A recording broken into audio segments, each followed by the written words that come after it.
छोटा सा रात्रि क्लास है।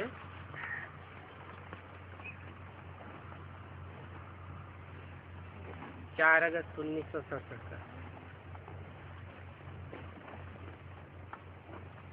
तुम बच्चे लड़ाई के मैदान में हो।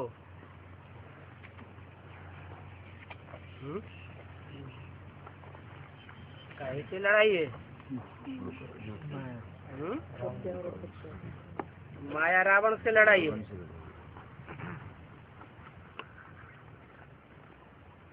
रावण संप्रदाय से लड़ाई है।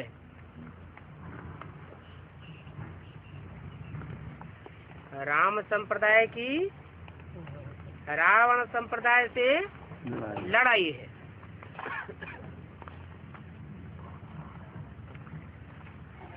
तो लड़ाई किसके साथ है?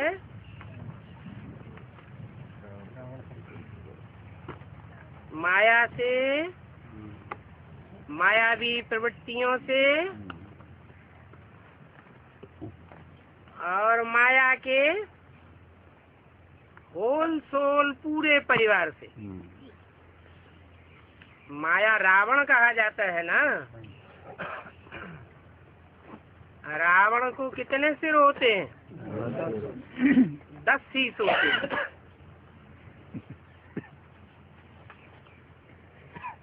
राम को एक शीश दिखाते हैं और रावण को 10 शीश दिखाते हैं। कोई कारण होगा? क्या कारण है कि राम को एक शीश और रावण को 10 शीश दिखाते हैं?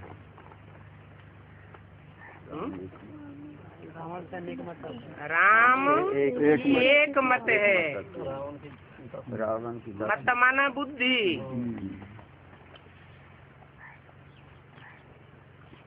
शीश में से ही बुद्धि होती है और रावण के 10 शीश अर्थात 10 प्रकार की बुद्धि।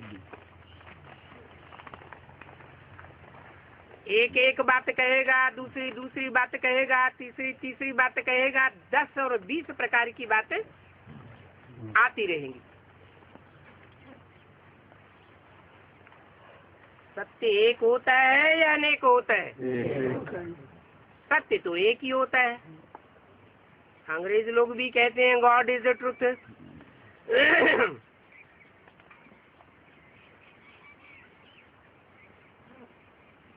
जो सत्य एक होता है वो ही भगवान है।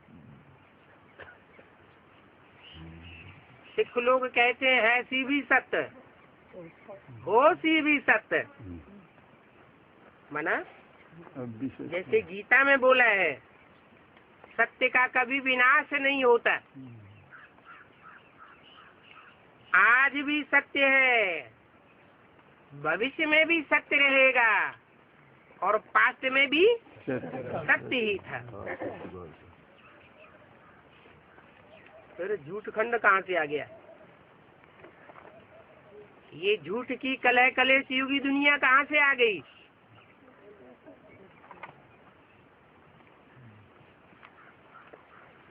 है तो झूठ की दुनिया, पहले नहीं थी। पहले सत्ययुग में सत्य ही था। दुनिया की हर चीज सतो प्रधान, सतो सामान्य, रजो और तमो होती है। तामसी हो जाती है तो दुखदाई हो जाती है और सात्विक सतो प्रधान होती है तो सुखदाई होती है। चाहे मनुष्य हो, चाहे दुकान हो, चाहे मकान हो, पहले सतो प्रधान सुखदाई और बाद में तमो प्रधान दुखदाई। ये दुनिया भी सत्ययुग में सत्य थी 100%, और जब ये दुनिया तमो प्रधान बनती है तो 100% दुखदाई होती है। परंतु 100% दुखदाई दुनिया में सत्य नष्ट नहीं होता, प्रायः लोप होता है। जैसे हिंदू धर्म के लिए कहते हैं प्रायः लोप होता है, और धर्मों के लिए कहते हैं प्रायः लोप नहीं है। क्रिश्चियंस दुनिया की कितनी बड़ी आबादी में फैले हुए हैं, तो प्रायः लोप कहेंगे। मुसलमान दुनिया के सारे ही खंडों में छा गए थे, तो प्रायः लोप थोड़े ही कहेंगे। देवी देवता सनातन धर्म के लिए कहा जाता है प्रायः लोप। देवतुल्य आत्माएं देखने को नहीं मिलती है, जिनका काम ही होता है नाम के आधार पर देना, दूसरों को सुख देते हैं, दुख नहीं देते। ये दुखदाई दुनिया जो आज संसार में देखने में आ रही है, ये रावण की बनाई हुई 10 सिरों वाली दुनिया है,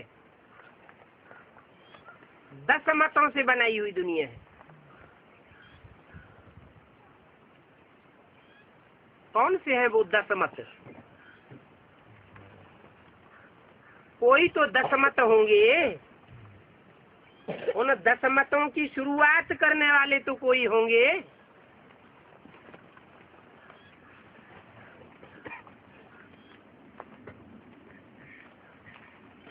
हिंदू धर्म में कहते हैं, शास्त्रों में लिखा है कि भगवान के 10 अवतार हुए, 10 अवतार प्रसिद्ध हैं। उनमें 2 अवतार मनुष्यों के दिखाए हैं, मनुष्य के वेश में, राम का अवतार और कृष्ण का अवतार, और बाकी सब अवतार जानवरों के दिखाई दिए। कच्छ अवतार, मत्स्य अवतार, घोड़े का अवतार,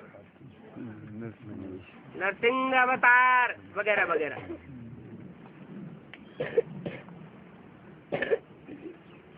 तो ये जो 10 अवतार दिखाए हुए हैं,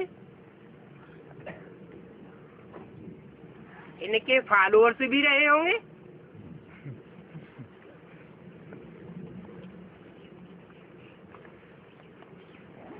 हिंदुओं में तो मान्यता है कि मनुष्य 84 लाख योनियों में भ्रमण करता है।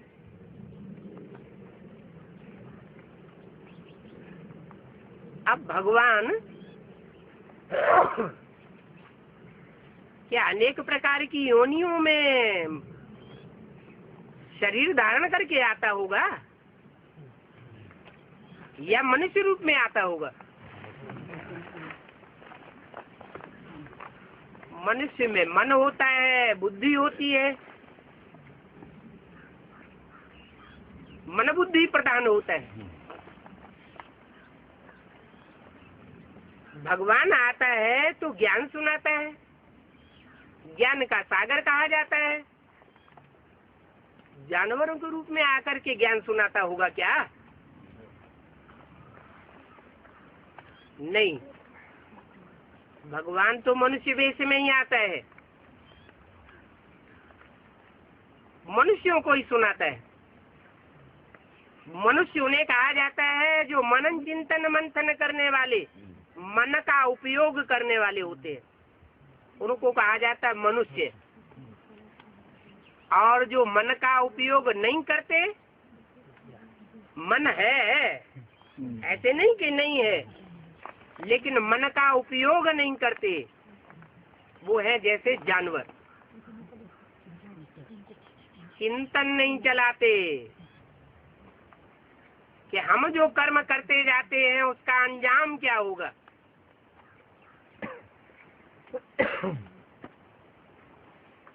ये दुनिया कैसे चलती है, इसका रचयिता कौन है, ये कैसे वैरायटी रचना है, इन बातों में बुद्धि चलती नहीं। फिर काहे में बुद्धि चलती है? जैसे जानवर होता है, अपने तन के पोषण में ही बुद्धि जाती है। तन अर्थात देह, देह भान में ही सारी बुद्धि चली जाती है, देह के पोषण में लगी रहती है।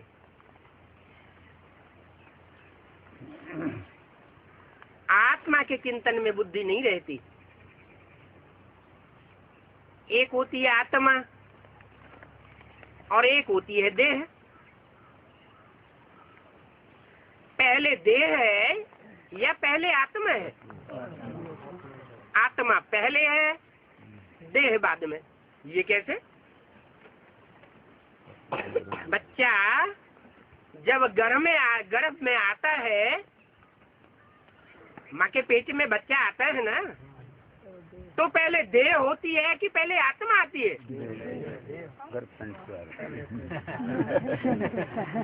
पहले तो देह होती है, गर्भपिंड निर्जीव तैयार होता है, बाद में उसमें आत्मा आती है। तो ये बात तो झूठी हो गई। आत्मा है जो अपने संकल्पों से अपना रचना कर रहा है। हाँ, जो भी मनुष्य शरीर छोड़ता है, शरीर छोड़ने से 4 महीने पहले ही उसका गर्भ माँ के पेट में तैयार होता है। माना आत्मा के संकल्पों, विकल्पों, वाइब्रेशन के आधार पर वो गर्भपिंड दूसरी माँ के पेट में तैयार होता है। अगर काना पैदा होगा, अंधा पैदा होना होगा, तो उसके वाइब्रेशन के आधार पर वो बच्चा अंधा पैदा होता है। कोई लूला लंगड़ा पैदा होता है, कोई कुरूप पैदा होता है, कोई बहुत सुंदर पैदा होता है। तो जो गर्भपिंड बनता है, वो गर्भपिंड पहले हुआ या आत्मा पहले हुई? आत्मा पहले। भले उस आत्मा को पुराना शरीर भी है 4 महीने पहले, लेकिन वो शरीर जर्जरीभूत हो गया। उस शरीर के साथ, उस 5 तत्वों के पुतले के साथ आत्मा का हिसाब किताब पूरा होने वाला है। वो शरीर छोड़ देती है आत्मा, और 4 महीने के बाद उस निर्जीव गर्भपिंड में आत्मा प्रवेश कर जाती है। तो आत्मा है मुख्य और जड़ शरीर है रचना। आत्मा है रचयिता। ये शरीर रूपी जो वृक्ष है, इसका बाप कौन है? इस शरीर रूपी वृक्ष को बनाने वाला कौन है? आत्मा। आत्मा है बीज। कोई कहे कि ये आम का वृक्ष खड़ा हुआ है, इसका बाप कौन है? आम का बीज। तो बीज है आत्मा और शरीर है, शरीर है उसकी रचना। अब आत्मा के ऊपर ज्यादा ध्यान देना चाहिए या रचना के ऊपर ज्यादा ध्यान देना चाहिए? आत्मा के ऊपर या दोनों के ऊपर ध्यान देना चाहिए?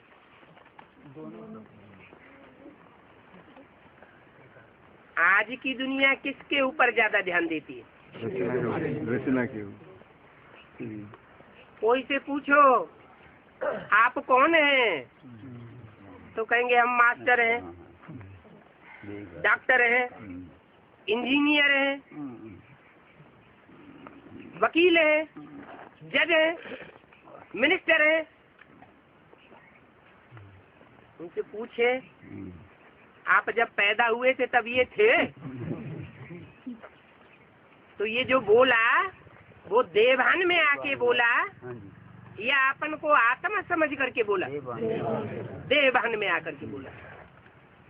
समझते हम देह हैं। ये प्रियरिटी आज की दुनिया देह को देती है। भगवान बाप जब आते हैं इस सृष्टि को सुधारने के लिए, कलयुग को सतयुग बनाने के लिए आते हैं, झूठ खंड की दुनिया को सच खंड की दुनिया बनाने के लिए आते हैं, तो बताते हैं तुम देह नहीं हो। देह तो 5 तत्वों का पुतला है। 5 तत्व जड़ हैं, पृथ्वी, जल, वायु, अग्नि, आकाश। और इन 5 तत्वों से बने पुतले को चलाने वाली आत्मा चैतन्य है। और वो चैतन्य आत्मा जो है वो ज्योति बिंदु है, स्टार मिसल है। वो आसमान के स्टार्स हैं, वो जड़ हैं, और तुम इस धरती के चैतन्य सितारे हो। तुम जो चैतन्य सितारे हो, तुम में से कोई तो सूर्य के रूप में पार्ट बजाने वाला है, कोई चंद्रमा के रूप में पार्ट बजाने वाला है, कोई बुद्ध के रूप में पार्ट बजाने वाला है, कोई सोम के रूप में, कोई मंगल के रूप में, कोई सप्तऋषियों के रूप में पार्ट बजाने वाली आत्मा है। परंतु तुम अपने ओरिजिनल रूप को भूल गए हो। मैं आकर के तुमको स्मृति दिलाता हूँ कि तुम किस तरह पार्टधारी आत्मा हो और तुम्हारा क्या पार्ट है। जो गीता में अर्जुन से कहा, हे अर्जुन, तू अपने जन्मों को नहीं जानता, मैं तेरे को बताता हूँ। तो ऐसे नहीं है कि भगवान इस मनुष्य सृष्टि पर आकर के जो भी दुनिया की 500-700 करोड़ मनुष्य आत्माएं हैं, उन सब मनुष्य आत्माओं को एक एक का अनेक जन्मों का पार्ट बैठ करके बताता है। नहीं, जैसे गणित होता है, बीज गणित होता है, उसमें प्रक्रिया बताई जाती है। उस प्रक्रिया के आधार पर चलेंगे तो रिजल्ट निकल आवेगा। ऐसे ही भगवान इस सृष्टि पर आकर के जो मुख्य मुख्य पार्टधारी हैं, जिनका संसार में बड़ी शोहरत है मनुष्य सृष्टि में, उनके मुख्य पार्टधारियों के पार्ट बता देता है।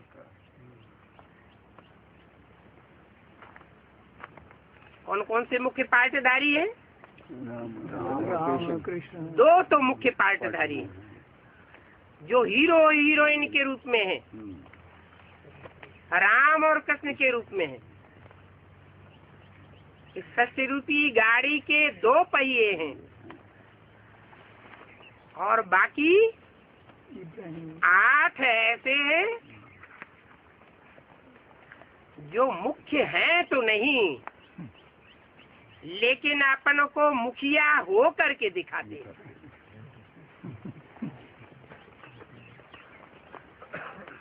है तो पार्टधारी, ऐसे नहीं कि पार्टधारी नहीं है,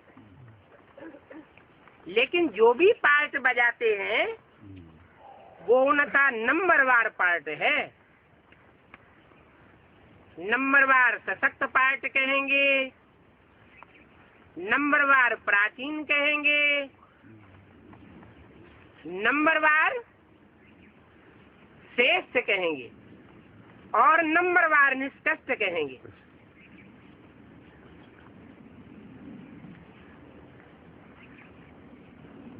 कहते हैं राम और कृष्ण तो सतयुग त्रेता में हुए। सतयुग में दिखाते हैं नारायण का राज्य था। कीर्तन गाते हैं तो कहते हैं हे कृष्ण नारायण वासुदेव, माने कृष्ण और नारायण की आत्मा तो एक ही हो गई। त्रेता में राम राज्य दिखाते हैं और द्वापर तो है ही द्वैत फैलाने वाला युग। दो दो मतें हो जाती हैं। जब से इस दुनिया में दो दो मतें होती हैं तब से ये द्वापुर आता है। कैसा पुर? द्वापुर। हर बात में द्वैत भाव। भगवान आकर के अद्वैत दुनिया स्थापन करते हैं। एक ऐसी दुनिया बनाते हैं जहाँ सारी वसुधा ही कुटुंब बन जाती है।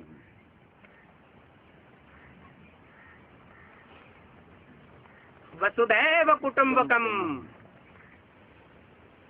ये भारत का पुराना नारा है। आज तो परिवार परिवार सब बट गए हैं। बाप बच्चे की नहीं मानता, बड़ा भाई छोटे भाइयों की नहीं मानता, छोटे भाई बड़े भाइयों की नहीं मानते। ये कब से हुआ? द्वापुर से हुआ। द्वापुर से जो द्वैत फैलाने वाले आए उनकी हिस्ट्री दुनिया के सामने मौजूद है। और जिसने अद्वैत दुनिया बनाई उसकी हिस्ट्री किसी के पास नहीं। बल शास्त्र बनाए हुए हैं। वो शास्त्र मनुष्यों के बनाए हुए हैं या भगवान ने बैठ बनाए? मनुष्यों ने बनाई है। मनुष्य विकारी बुद्धि होता है, देवताएं निर्विकारी बुद्धि होते हैं। इसलिए देवताओं की पूजा की जाती है, अर्चना की जाती है, फूल अर्पण किए जाते हैं, मंदिर बनाकर उनके प्रति श्रद्धा विश्वास अर्पण किया जाता है। मनुष्य ही श्रेष्ठ काम करता है तो मनुष्य बनता है, और मनुष्य भ्रष्ट काम करता है तो राक्षस बन जाता है। मनुष्य में भगवान आते हैं तो उसे भगवान भगवती तुल्य बनाए देते हैं, क्योंकि भगवान स्वयं तो निराकार है। जैसे आत्माएं निराकार हैं वैसे परमात्मा भी निराकार है। निराकार का मतलब आत्मा जैसे इन आँखों से देखी नहीं जाती। कोई जरूरी नहीं दुनिया की हर चीज इन आँखों से देखी जाती हो। अगर आँखों से देखी जाती है तो हम मानेंगे और नहीं देखी जाती है तो नहीं मानेंगे। ऐसी कोई बात नहीं होती। मलेरिया बुखार चढ़ता है, डॉक्टर एक टीपा बूंद निकालता है खून का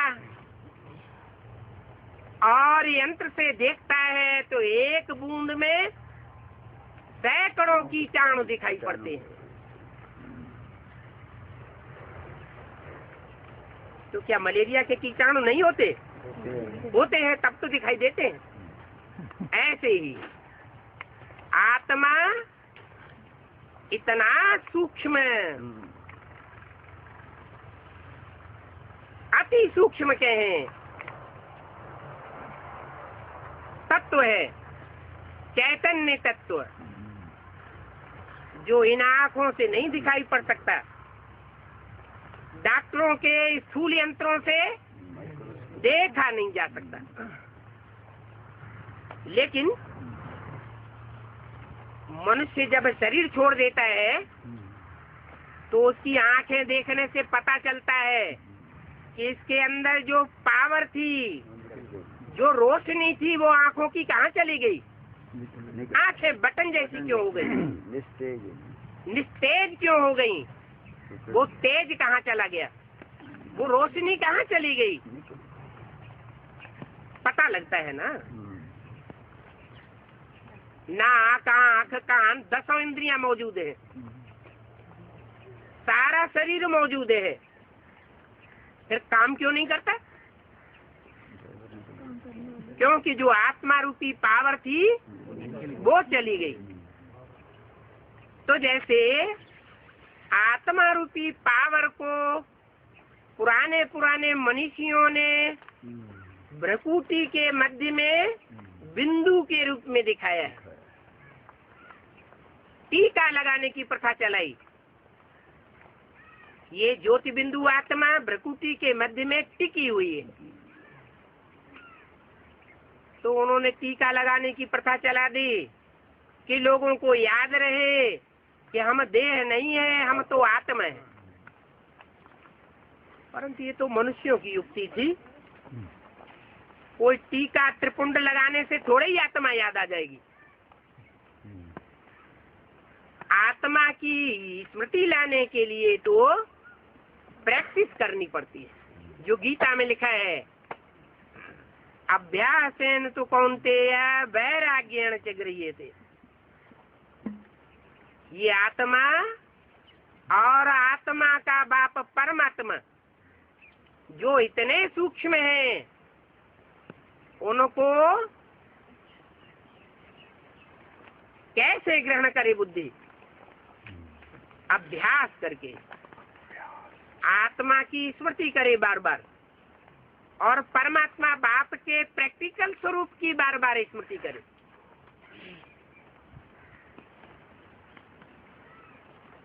आत्मा का प्रैक्टिकल 84 चक्र से संबंधित है। मनुष्य जो 84 का चक्र लगाता है, 84 जन्मों में आता है, 4 युगों में, वो 84 जन्मों में आत्मा जो जो पार्ट बजाती है, उससे आत्मा के अनेक जन्मों का पार्ट क्लियर हो जाता है। आत्मा भी ज्योति बिंदु, बिंदु बिंदु आत्माओं का बाप परमात्मा भी ज्योति बिंदु। वो ज्योति बिंदु परमात्मा बाप इन आंखों से देखने में नहीं आवेगा। कैसे देखेंगे? जे ही जानो ते ही देव जनाई। भगवान का ज्ञान भगवान के सिवाय कोई दे ही नहीं सकता है।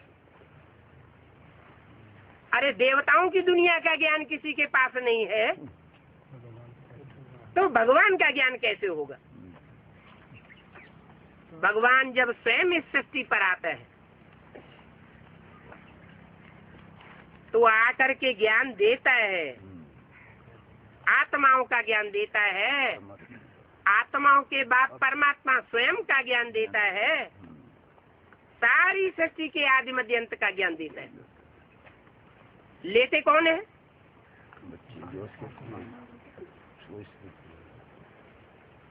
लेते वो है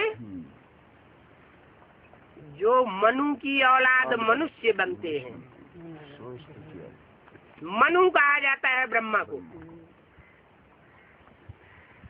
मनन चिंतन मंथन करने वाला ब्रह्मा और उसकी जो औलाद बने वो मनुष्य कहेंगे। जिन्होंने ब्रह्मा के मुख से निकली हुई आवाज को सुना और सुनकर के जीवन में धारण किया, प्रैक्टिकल जीवन को परिवर्तित किया, वो मनुष्य बने। और मनुष्यों में उत्तम होते हैं ब्राह्मण। ब्राह्मण भी 9 कुरी के गाए हुए हैं। ये 9 कुरियां एक से एक ऊंची कुरियां गाई हुई हैं। 9 कुड़ी के ब्राह्मण 9 ऋषियों से उनकी उत्पत्ति शुरू हुई। ऋषि मुनि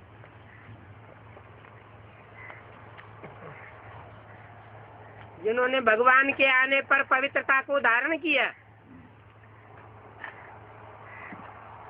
अपवित्र देह के संग का त्याग किया, अपवित्र संकल्पों का त्याग किया, अपवित्र वाइब्रेशन का त्याग किया, अपवित्र कर्म का त्याग किया, अपवित्र वाचा का त्याग किया। उन 9 श्रेष्ठ ऋषियों की औलाद 9 प्रकार के ब्राह्मण गाए हुए।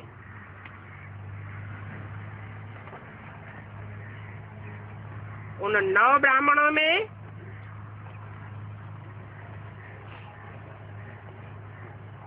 ब्रह्मत्व की पावर होती है नंबर 1।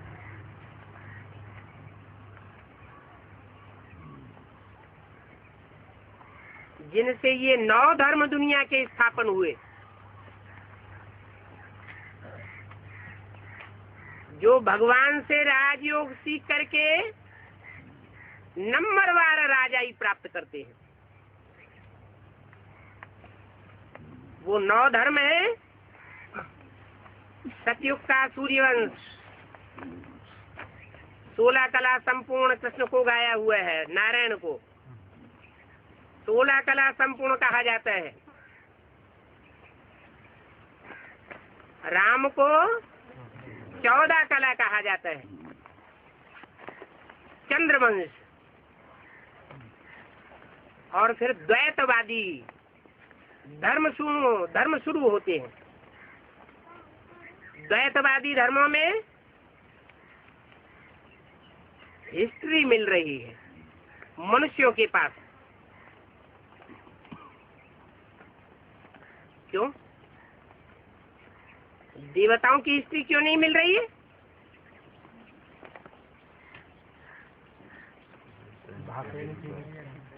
भाषा नहीं थी, अर्ध विनाश।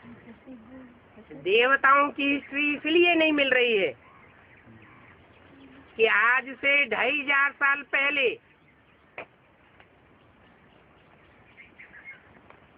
महाभारत विनाश हुआ था, लेकिन वो अर्ध विनाश हुआ था। उस सृष्टि के आधे विनाश में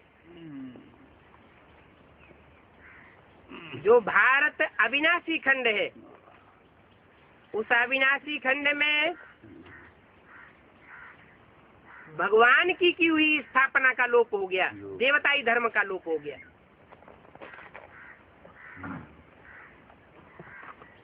देवताई बुद्धि क्षीण हो गई। इसके लिए क्रिश्चियंस के ग्रंथों में और मुसलमानों के ग्रंथों में एक कथा आती है।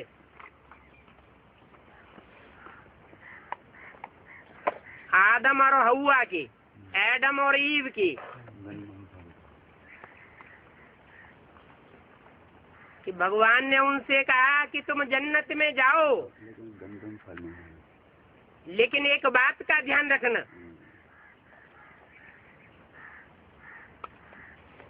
तो जन्नत में जो बाड़ी का फल है गंदुम मत खाना। मुसलमान लोग गंदुम गेहूं को कहते हैं। गेहूं का आकार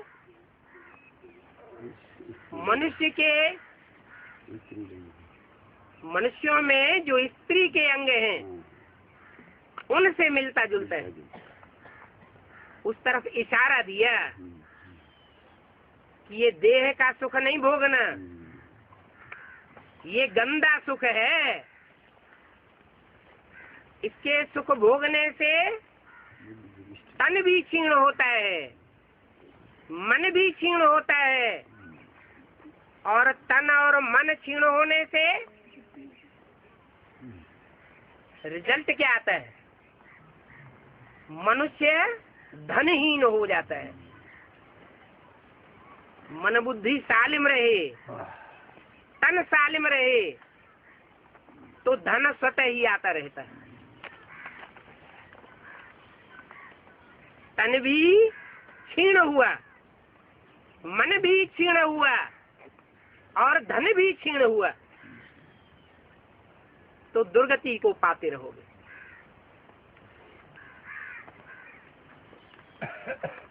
सतयुग त्रेता में रामकृष्ण की दुनिया में प्रकृति कुदरत सब प्रकार के सुख मुहैया कराती थी। मनुष्यों को कोई काम करने की दरकार नहीं होती थी। और आज की दुनिया में एक मनुष्य तो क्या पूरा परिवार कमाता है तो भी पूर्ति नहीं होती। एक होती है सात्विक प्रकृति, सतो प्रधान कुदरत, और आज की दुनिया में है कुदरत तमो प्रधान, तामसी प्रकृति। ये तामसी प्रकृति कैसे बनती है? प्रकृति माने स्वभाव संस्कार। मनुष्यों की जब तामसी प्रकृति बनती है तो संघात रूप में जो प्रकृति अथवा कुदरत है वो भी तामसी बन जाती है। मनुष्यों की बुद्धि जब सात्विक बनती है तो सतयुग में प्रकृति भी सात्विक बन जाती है और सब प्रकार के सुख मुहैया कराती है। तो ये मनुष्य की मन बुद्धि रूपी प्रकृति कैसे सात्विक बनी?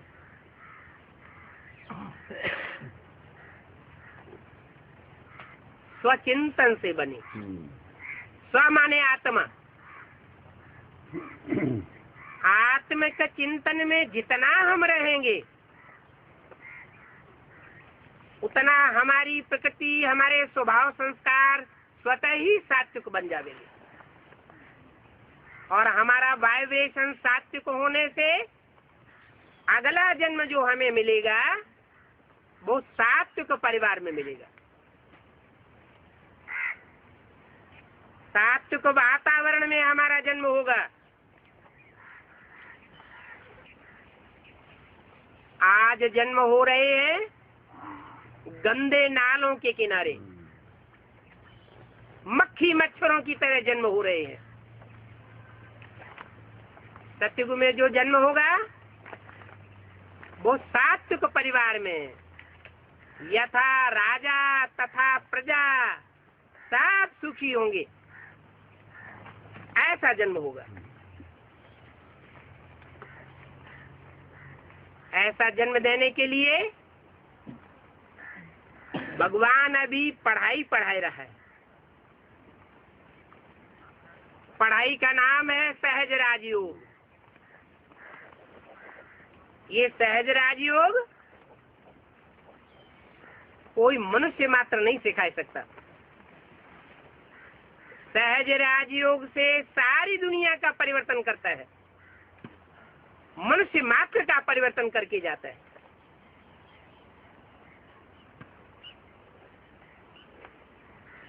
जब से द्वैतवादी दुनिया का शुरुआत हुआ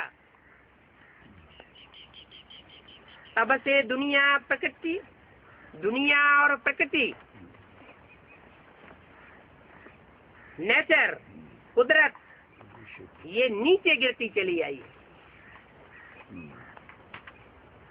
अभी 100-150 साल से माया का पंप एंड शो इतना बढ़ गया कि मनुष्य की वृद्धि साइंस से चमत्कृत हो गई, क्योंकि साइंस विज्ञान मनुष्य की पैदाइश है, मनुष्य की रचना है। लेकिन इस साइंस से भी बड़ी चीज है साइलेंस, जो भगवान बाप आकर के स्थापन करते हैं। एक तरफ साइंस और एक तरफ साइलेंस। आज से 5000 साल पहले भी ये महाभारत गृह युद्ध हुआ था और ये लड़ाई चली थी, साइंसदानों की लड़ाई और साइलेंस धारण करने वालों की लड़ाई। जिन्होंने भगवान की सिखाई हुई साइलेंस को धारण किया वो पांडव कहे गए, और जिन्होंने साइंसदान का पक्ष लिया, बुद्धि के चमत्कार को सत्कार दिया, वो कौरव और यादव कहे गए। दूसरे शब्दों में राम और रावण संप्रदाय कहे गए। साइंस और शास्त्र एक मनुष्य की रचना है या अनेकों मनुष्यों की रचना है? अनेकों मनुष्यों की रचना है। ये व्यभिचार की पैदाइश है। व्यभिचार वैश्यालय में होता है या शिवालय में होता है? जहाँ व्यभिचार होता है उसे कहते हैं वैश्यालय, और जहाँ राम का राज्य होता है, यथा राजा राम तथा प्रजा, अब व्यभिचारी होती है। तो साइंस है अनेकों बुद्धियों की पैदाइश, शास्त्र भी है अनेकों बुद्धियों की पैदाइश। एक मनुष्य ने शास्त्र नहीं लिखे, उन शास्त्रों के आधार पर जो चल रहे हैं, उन सांसदाओं के आधार पर जो चल रहे हैं, वो सब हो गए रावण संप्रदाय।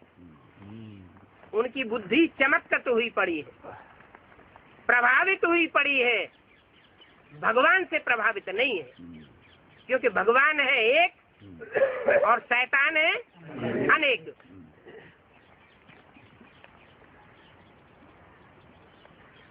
शैतान रावण को कहा जाता है। रावण उसे कहा जाता है जो रुलाता है, बात बात में दुख पैदा करता है।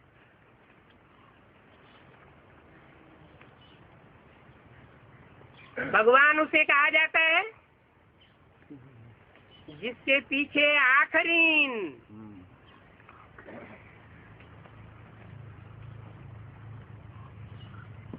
जब दुनिया का अंत भी होगा तो सब मनुष्य आत्माओं की बुद्धि उस भगवान के पीछे भागेगी, क्योंकि वो गॉड इज ट्रुथ संसार में प्रत्यक्ष हो जाएगा। एक के पीछे जब बुद्धि भागेगी तो वो स्वतः ही भगवान साबित हो जाएगा।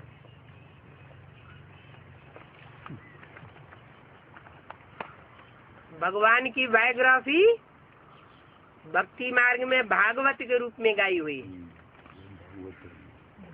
सब भागेंगे, एक के पीछे सारी दुनिया उसके पीछे भागेगी। ऐसे नहीं कि राम और कृष्ण के फॉलोअर्स ही भागेंगे, नहीं। इब्राहिम के फॉलोअर्स चाहे इस्लामी हो, क्रिश्चियंस के फॉलोअर्स चाहे क्रिश्चियंस हो, बुद्ध के फॉलोअर्स बौद्ध हो, गुरु नानक के फॉलोअर्स सिख हो, और शंकराचार्य के फॉलोअर्स सन्यासी हो,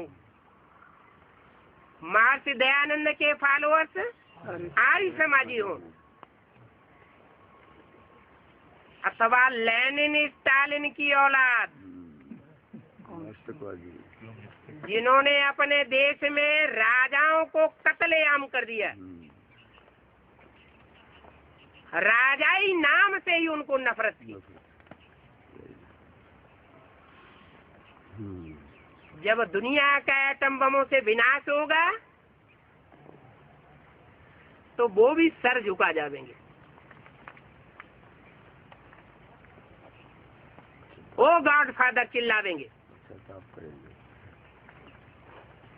उनको भी अंत समय में मानना पड़ेगा कि मनुष्य करता साइंस कुछ भी नहीं है।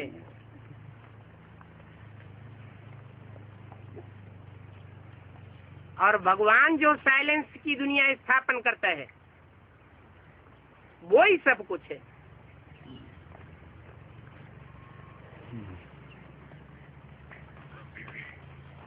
भगवान आकर से इस दुनिया में सहज राजयोग के द्वारा राजाओं की दुनिया स्थापन करता है। दुनिया में हिस्ट्री में छोटे बड़े दुनिया के देश देशांतर में जो राजाएं हुए हैं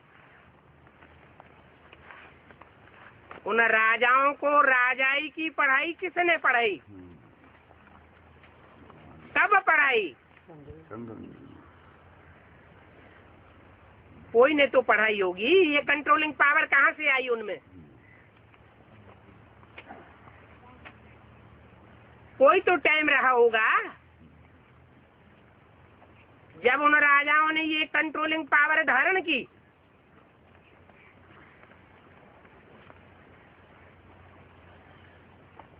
ये है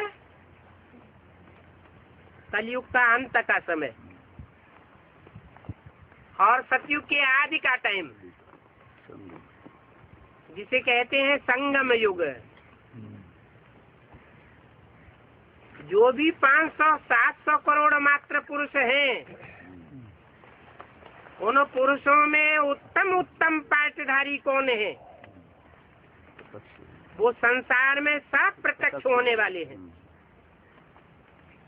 जिन उत्तम पाठधारियों की यादगार में हर धर्म में आज माला रूपी संगठन प्रसिद्ध है। हर धर्म के मनुष्य फॉलोअर्स माला घुमाते हैं, माला के मणके जपते हैं, स्मरण करते हैं, परंतु जानते नहीं हैं कि ये गोल गोल मणके उन आत्माओं की यादगारें हैं, जिन आत्माओं को ऐसा जपने योग्य, स्मरण करने योग्य भगवान ने आकर के बनाया था।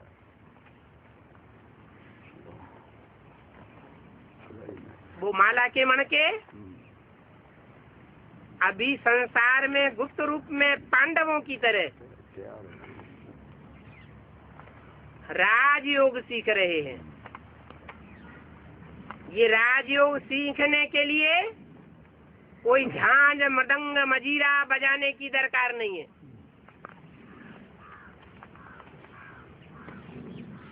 ये कोई देह का योग नहीं है कि आसन प्राणायाम लगाना पड़े।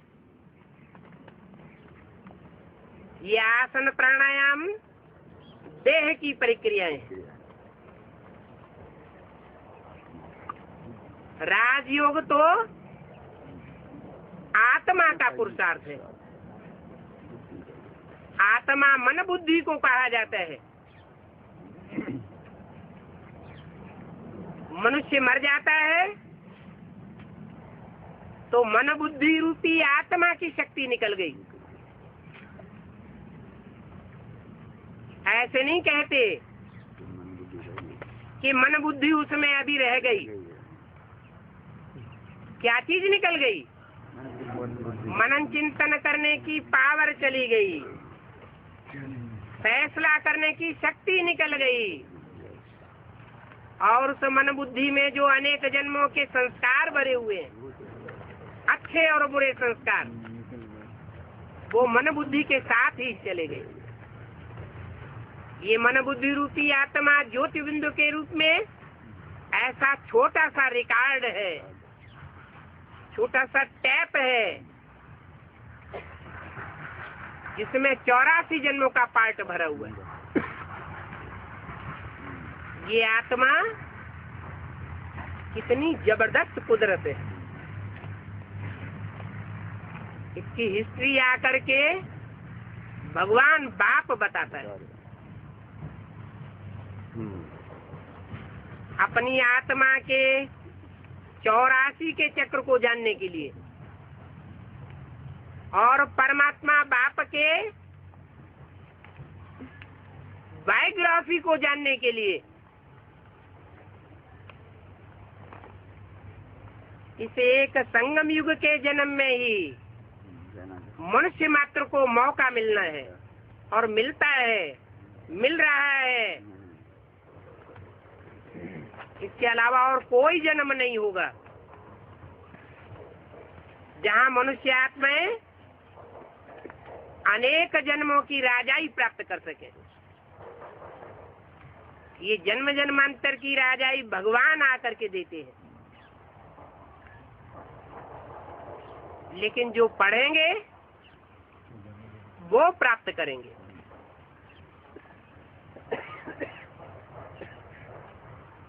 मनुष्य पढ़ाई पढ़ाते हैं तो एक जन्म के लिए डॉक्टर बनावेंगे, इंजीनियर बनावेंगे, वकील बनावेंगे, जज बनावेंगे। और वो भी कोई जरूरी नहीं कि पढ़ाई पढ़ने के बाद डॉक्टर, जज या इंजीनियर बन ही जावे।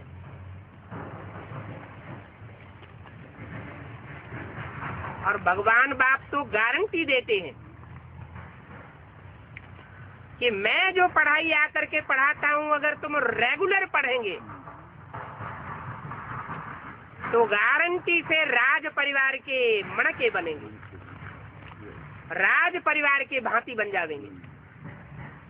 जो जन्म जन्मांतर का राज परिवार भगवान आकर के बनाता है। ये राज परिवार 16,108 आत्माओं का राज परिवार है।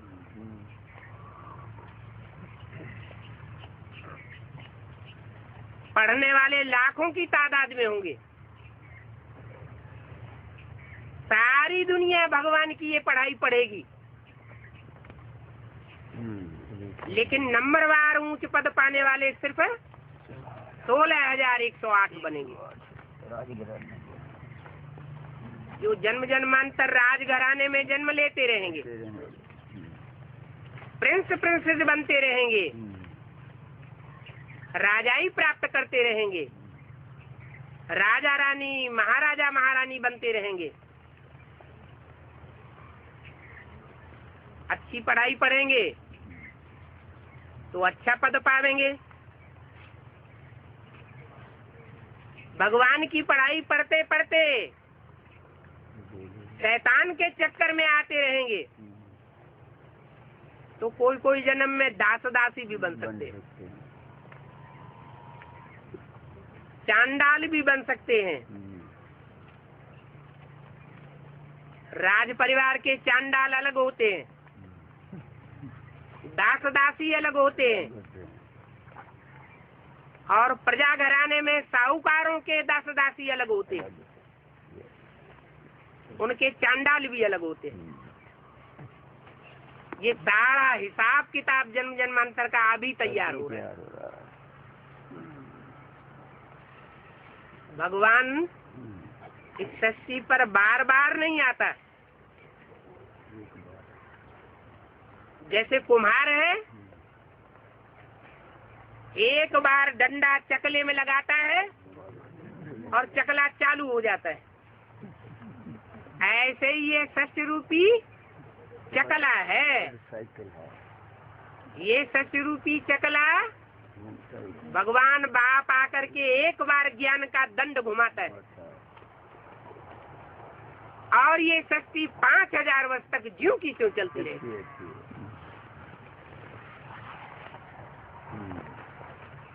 जब वो पावर धीमी होती है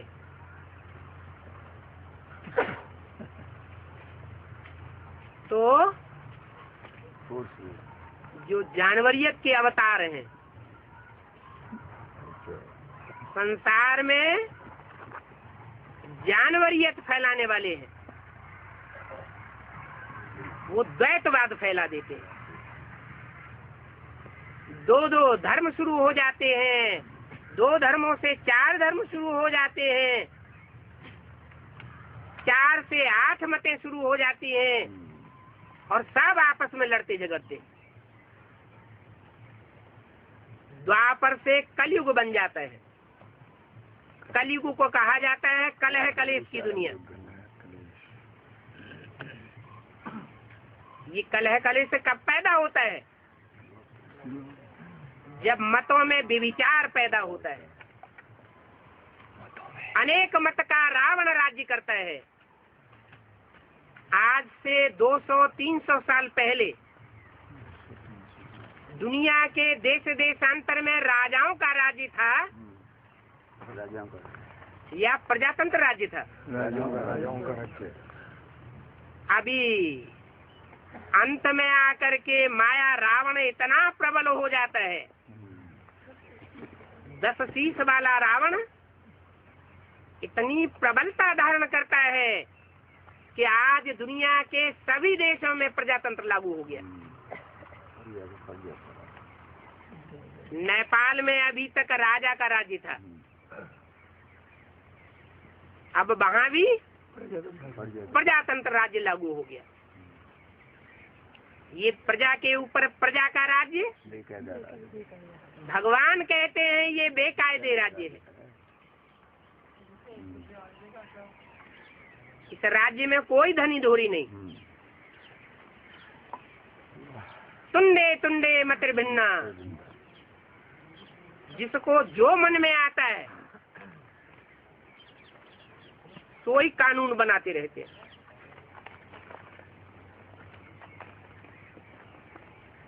अभी भगवान बाप इस सृष्टि पर आते हैं तो गुप्त में राजा स्थापन करते। ये गुप्त पांडवों की गुप्त गवर्नमेंट है, जो थोड़े ही वर्षों में संसार में प्रख्यात होने वाली है।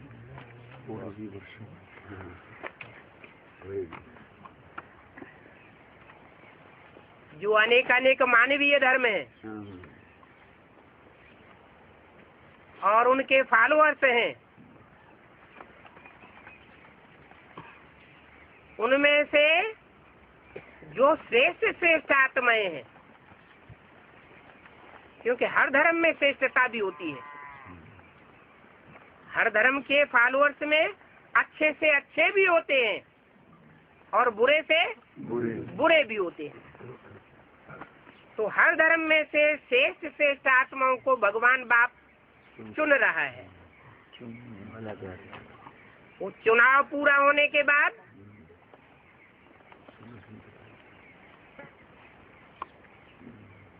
कार्य पूरा हो जाएगा, माला तैयार हो जाएगी, पढ़ाई पूरी हो जाएगी और नंबर डिक्लेयर होना शुरू हो जाएंगे। जैसे वो पढ़ाइयाँ होती हैं तो उसमें स्कॉलरशिप पाने वाले बहुत थोड़े होते हैं। फिर फर्स्ट क्लास पाने वालों की संख्या उससे ज्यादा होती है। फिर सेकंड डिवीजन आने वालों की संख्या और ज्यादा होती है और थर्ड क्लास पास होने वालों की संख्या बहुत ज्यादा होती है। ऐसे ही ईश्वरीय जो पढ़ाई है, वो सब पढ़ाई में जो स्कॉलरशिप पाने वाले हैं वो 8 फरिश्ते हैं, जो हर धर्म में गाए हुए हैं। हिंदुओं में नवग्रहों के रूप में उनका पूजन होता है। दक्षिण भारत में अष्ट देवों के रूप में उनके मंदिर बनते हैं, पूजन होता है। मुसलमानों में कुरान में भी लिखा हुआ है कि जब कयामत होती है तो खुदा के तख्त को 8 फरिश्ते उठाते हैं। वो स्कॉलरशिप पाने वालों का रिजल्ट आना भी शुरू हो गया और दुनिया के लोग रावण के भाई की तरह कुंभकर्ण की निद्रा में सोए हुए। ओम शांति।